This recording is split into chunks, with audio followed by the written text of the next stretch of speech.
Pukul 04.12 WIB, dini hari yang lengang di kawasan elit Pondok Indah, Jakarta Selatan. Sebuah rumah 3 lantai dengan pagar besi tinggi dan sistem keamanan elektronik menjadi pusat operasi senyap Direktorat Intelijen Khusus Kepolisian Republik Indonesia.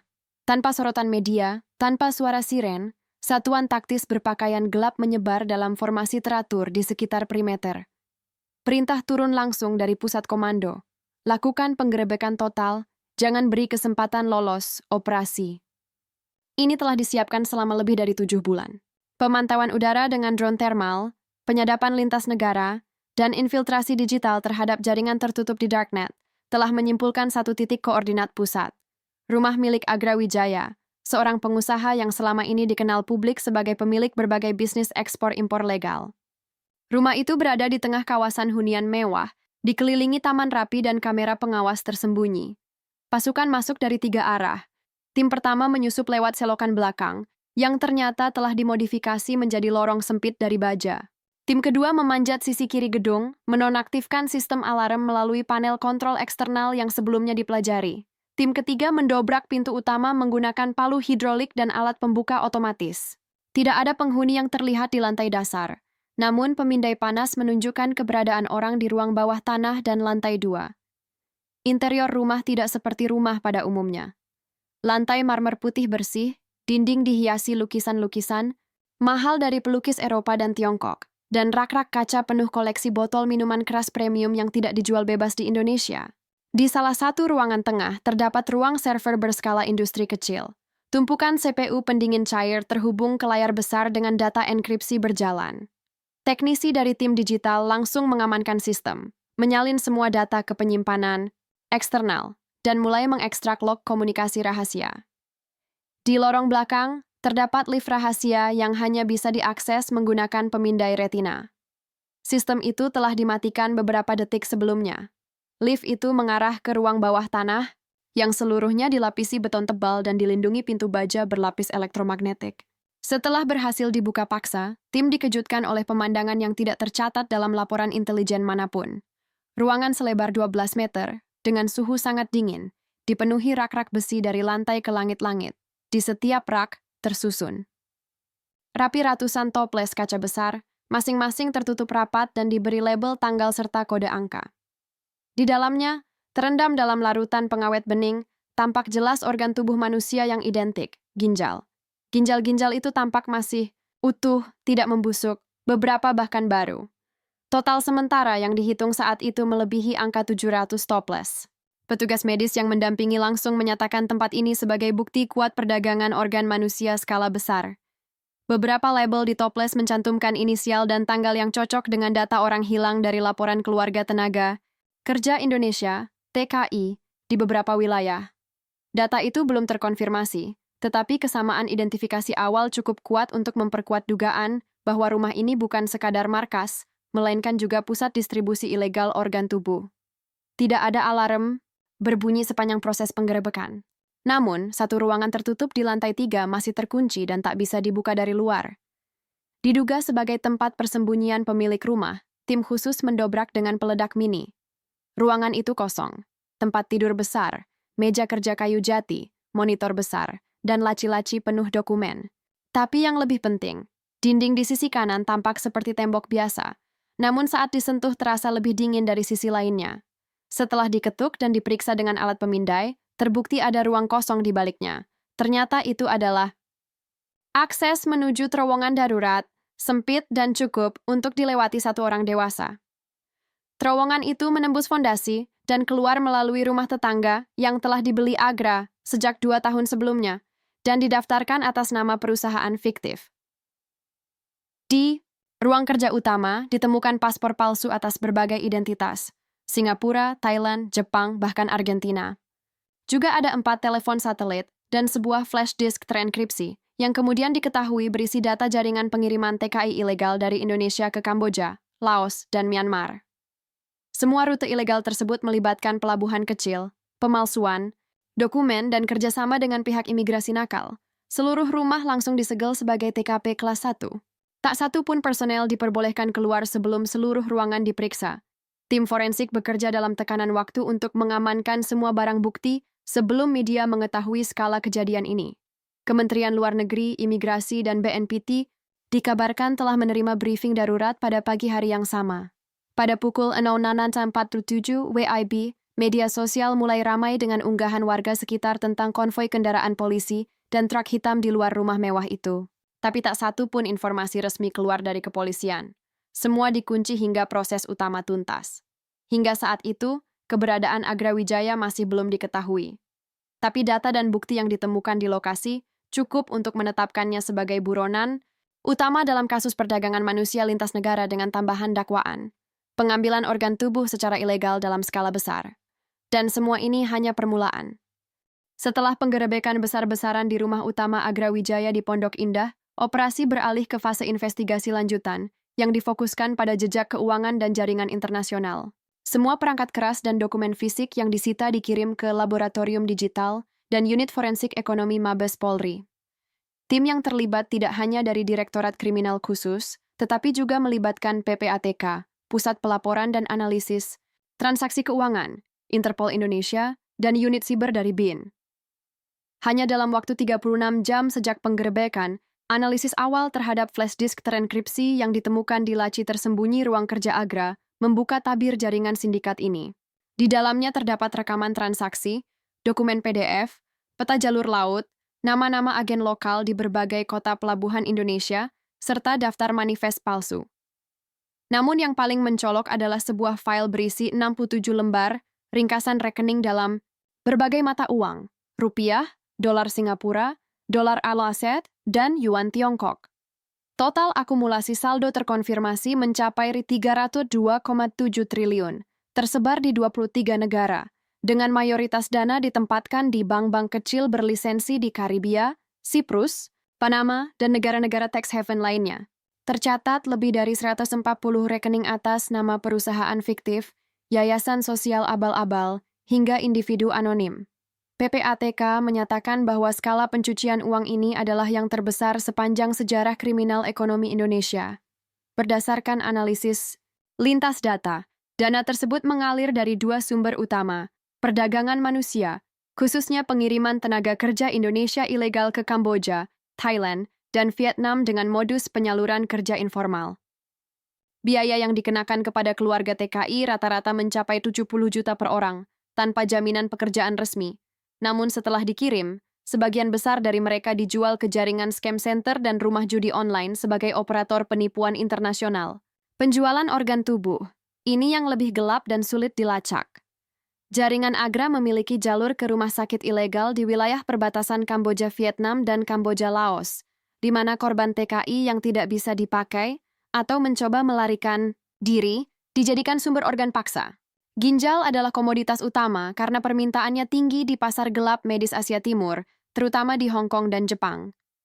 Data dari Interpol menunjukkan bahwa ginjal-ginjal yang diawetkan itu sudah dikemas untuk pengiriman bertahap keluar negeri melalui kontainer pendingin yang didaftarkan sebagai sampel laboratorium bioteknologi. Setidaknya sudah ada 16 kontainer yang berhasil lolos dari pelabuhan-pelabuhan kecil di Kalimantan dan Sulawesi dalam 2 tahun terakhir. Di Indonesia, Agra diketahui tidak pernah menunjukkan gaya hidup mencolok. Ia jarang tampil di publik, namun, melalui proksi, ia memiliki lebih dari 89 perusahaan dengan NIB, nomor induk berusaha, aktif. Perusahaan-perusahaan ini bergerak di bidang pengiriman barang, konsultan tenaga kerja, logistik internasional, dan bahkan donasi pendidikan. Semuanya legal di atas kertas, namun hampir tidak memiliki aktivitas nyata di lapangan. Tim forensik digital menemukan bahwa Agra memiliki jaringan server pribadi di Singapura dan Makau yang dipakai untuk mengatur komunikasi antar kurir dan agen. Semua komunikasi menggunakan format chat dalam jaringan pribadi terenkripsi dengan sistem one-time password, OTP, yang berubah setiap 6 jam. Sandi-sandi digunakan seperti toples mentah sam ginjal segar, karung tua seorgan rusak, dan kompor utama or rumah transit TKI. Jejak transaksi menunjukkan bahwa untuk setiap toples mentah, sindikat menerima rata-rata 30.000 hingga 50.000 USD dari pembeli luar negeri, biasanya perantara dari rumah sakit ilegal atau jaringan dokter nakal. Dalam 1 tahun operasional penuh, pemasukan kotor sindikat bisa mencapai lebih dari 45 triliun hanya dari penjualan organ. Sementara itu, rumah-rumah lain yang terhubung dengan Agra mulai ditelusuri. Ada total 14 properti di Indonesia atas nama dirinya atau keluarga intinya. Rumah di Surabaya, gudang di Batam, villa di Bali, serta beberapa lahan kosong di Kalimantan yang disinyalir digunakan untuk pelatihan dan karantina awal TKI ilegal. Salah satu villa di Gianyar, Bali, ternyata memiliki helipad pribadi dan bunker bawah tanah dengan sistem keamanan yang sama seperti rumah Pondok Indah. Bukan hanya Indonesia, investigasi juga merambat ke Kamboja. Pemerintah Kamboja, setelah didesak oleh tim diplomatik Indonesia, menyatakan akan bekerja sama penuh. Dari catatan imigrasi Kamboja, Agra diketahui telah keluar masuk negara itu sebanyak 37 kali dalam 3 tahun terakhir. Sebagian besar menggunakan jalur VIP diplomatik, diduga menggunakan paspor palsu. Lebih lanjut, temuan mencengangkan adalah identitas ganda Agra. Berdasarkan hasil rekonsiliasi data dengan Interpol dan Imigrasi Singapura, Agra memiliki setidaknya 4 identitas berbeda di sistem internasional. 1 sebagai warga Malaysia keturunan Tionghoa, 1 sebagai warga Thailand, 1 sebagai ekspatriat Filipina, dan 1 lagi atas nama Arab Saudi. Semua paspor telah digunakan dalam perjalanan lintas benua, dari Dubai, Shenzhen, sampai ke Vancouver. Hal ini menjelaskan mengapa selama bertahun-tahun Agra nyaris tak tersentuh hukum. Ia adalah buronan profesional dengan sistem perlindungan digital, keuangan, dan identitas yang kompleks dan terdesentralisasi. Hingga hari ketiga pasca penggerebekan, Agra masih belum ditemukan. Diduga ia telah melarikan diri melalui jalur laut, menggunakan kapal cepat yang telah disiapkan di pelabuhan ilegal di Serang, Banten. Namun jejak GPS dari sebuah ponsel lama yang tak sempat dimatikan menunjukkan arah pergerakan ke arah selatan, perairan Selat Sunda. Pemerintah Indonesia akhirnya merilis daftar pencarian orang, DPO internasional, melalui Red Notice Interpol, menjadikan Agra sebagai target prioritas. Semua bandara, pelabuhan, dan pintu perbatasan dikirimkan foto wajah terbarunya, yang diperoleh dari sistem keamanan rumah dan rekaman digital 3D. Sementara itu, penyelidikan masih terus berkembang. Lebih banyak nama-nama muncul dalam daftar yang terlibat, dari pejabat imigrasi, kepala desa perekrut, hingga dokter spesialis transplantasi yang berpraktik di luar negeri, namun memiliki keterkaitan langsung dengan sindikat ini. Bab ini belum ditutup, tapi satu hal sudah jelas. Skala, sistem, dan kekejaman jaringan ini bukan lagi masalah kriminal biasa. Ini sudah menjadi tragedi kemanusiaan.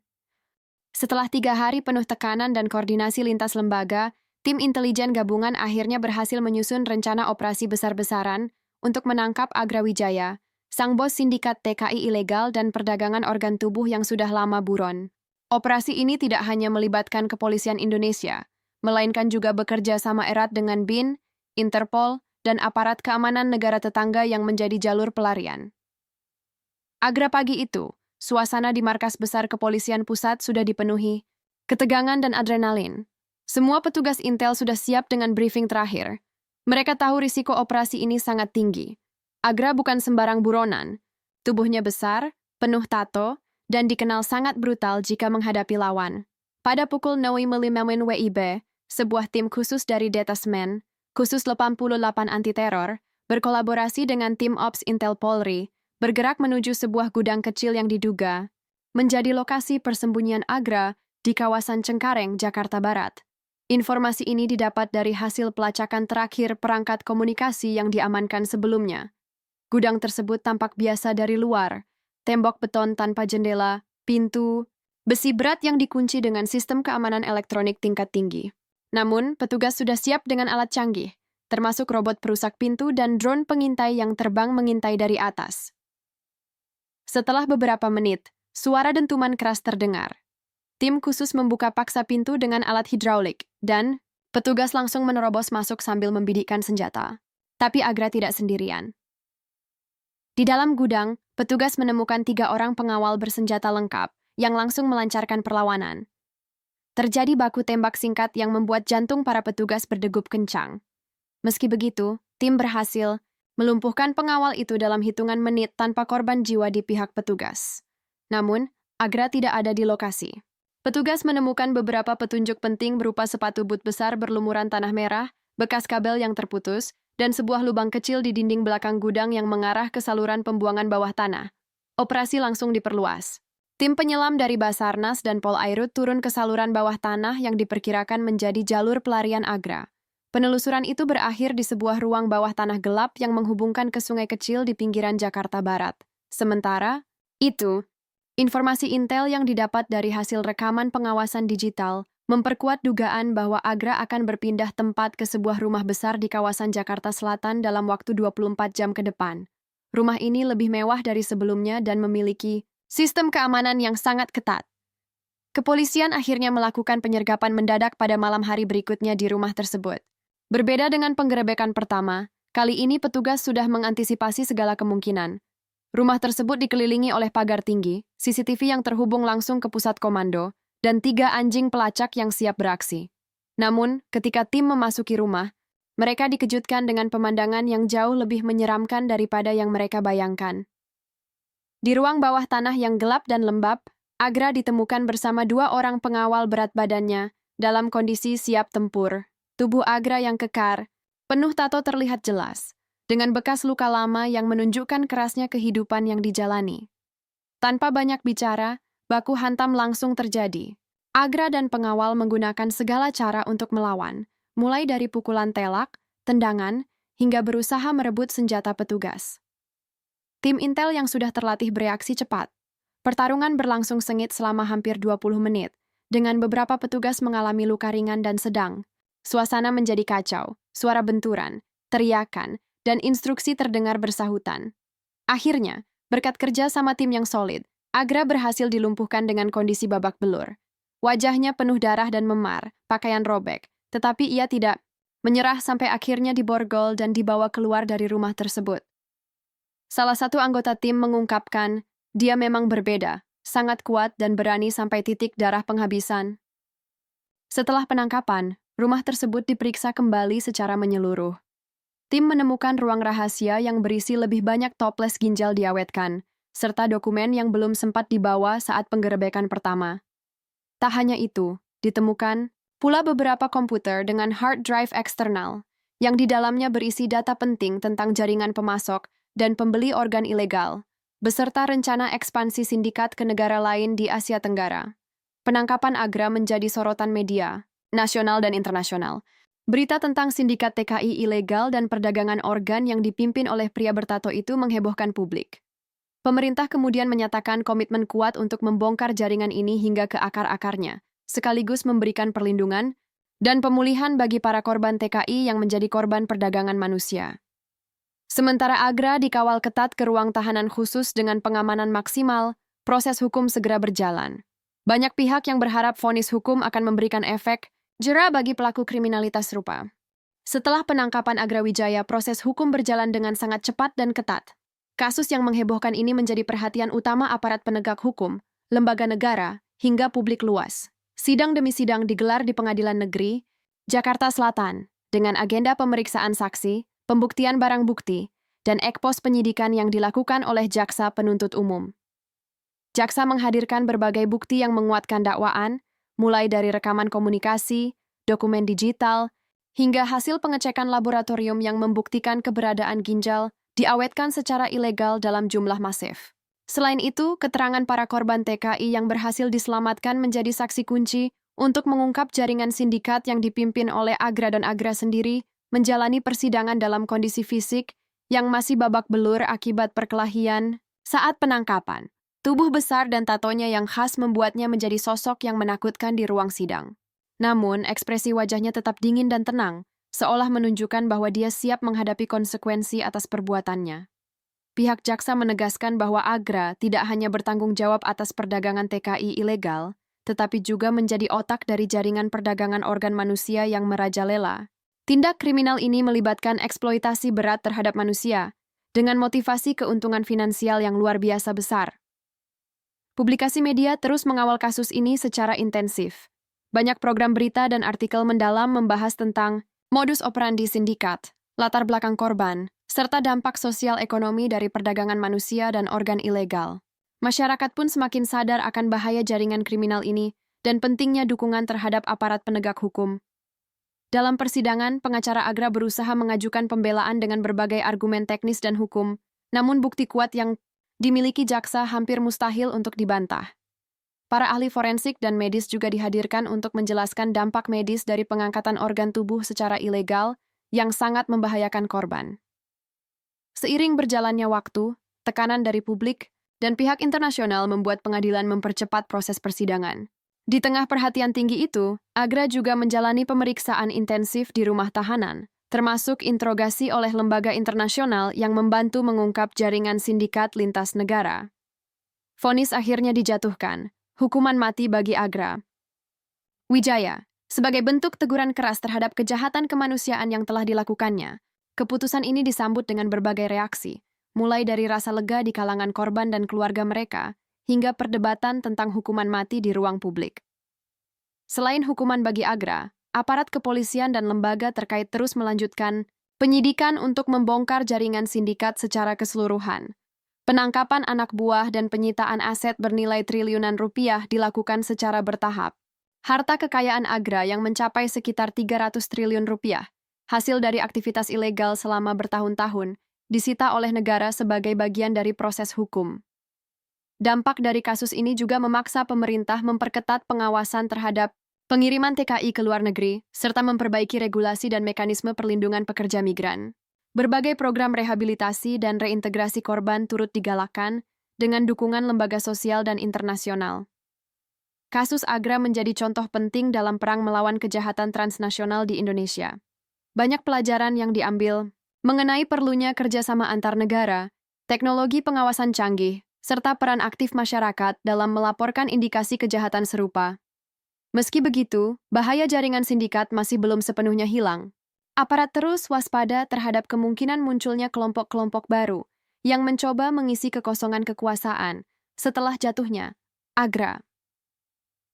Akhirnya, nama Agra Wijaya tercatat dalam sejarah sebagai salah satu tokoh kriminal paling kejam dan berbahaya di Indonesia. Kisahnya menjadi peringatan keras bagi siapa saja yang berniat mengeksploitasi sesama manusia demi keuntungan pribadi.